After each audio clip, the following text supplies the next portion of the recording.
Welcome to Mouni media.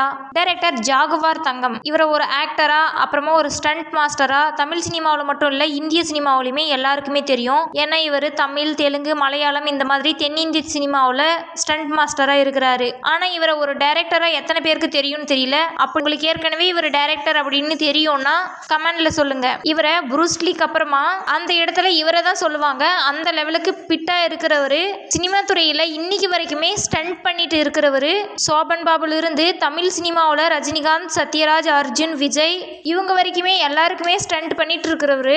Stunt அப்படின்னா ஒரு சண்டை காட்சி நடக்கும்போது ஹீரோவுக்கு பதிலாக டியூப் போட்டு நடிக்கிறது. அதுக்கப்புறம் சண்டை காட்சி அப்படின்னா இப்படிதான் இருக்கணும், ஒரு ஃபைட்டை வந்து இப்படிதான் பண்ணணும் அப்படின்னு டிசைட் பண்றவரு. இதுதான் ஸ்டண்ட் மாஸ்டர். இவங்கள தான் ஸ்டண்ட் பண்றவங்க அப்படின்னு சொல்லுவாங்க, ஸ்டண்ட் மாஸ்டர் அப்படின்னு சொல்லுவாங்க. அந்த மாதிரி இவர் ஸ்டண்ட் பண்ணி தமிழ்ல சூப்பர் டூப்பர் ஹிட்டான படங்களை மட்டும் பார்க்கலாம். இந்த மாதிரி ஸ்டண்ட் பண்றவங்க எப்பவுமே ஸ்டண்ட் பண்ணும்போது உயிரை பணையம் வச்சு தான் அந்த படத்துக்கான காட்சியை பண்ணி முடிப்பாங்க. அது எவ்வளவு ரிஸ்கா இருந்தாலும் பொருட்படுத்தாம பண்ணுவாங்க. அதே மாதிரி ஜாகுவார் தங்கம் ஒரு பேட்டியில சொல்லியிருக்கிறாரு, நான் இந்த வேலையை இஷ்டப்பட்டு தான் செய்யறேன், அப்படியே என் உயிர் போனாலுமே அது எனக்கு பெருமை தான் அப்படின்னு ஒரு பேட்டியில சொல்லியிருக்கிறாரு.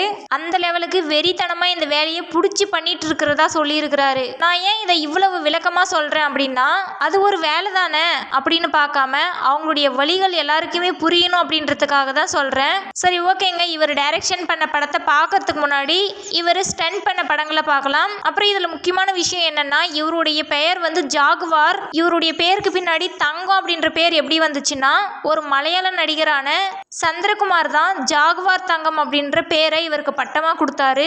சரி, ஓகேங்க. இவர் வந்து ஸ்டண்ட் பண்ண, அதாவது சண்டை காட்சிகள் அமைச்ச, அப்புறமா ஸ்டண்ட் பண்ண படங்களை பார்க்கலாம்.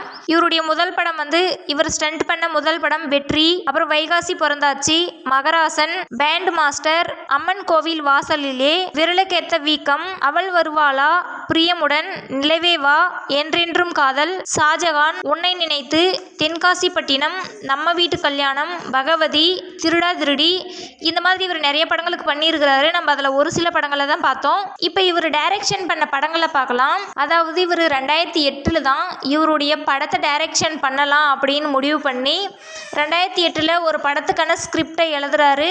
அந்த படத்துக்கு இவரே பணம் போட்டு ப்ரொடியூஸ் பண்ணுறாரு. தமிழ் சினிமாவில் இவருடைய பையன், அதாவது ஜாகுவாருடைய பையனை நடிகனா அறிமுகப்படுத்துறாரு. ஜாகுவார் டைரக்ஷன் பண்ண படத்தில் அவருடைய பையன் தான் ஹீரோவாக நடிச்சிருப்பாரு.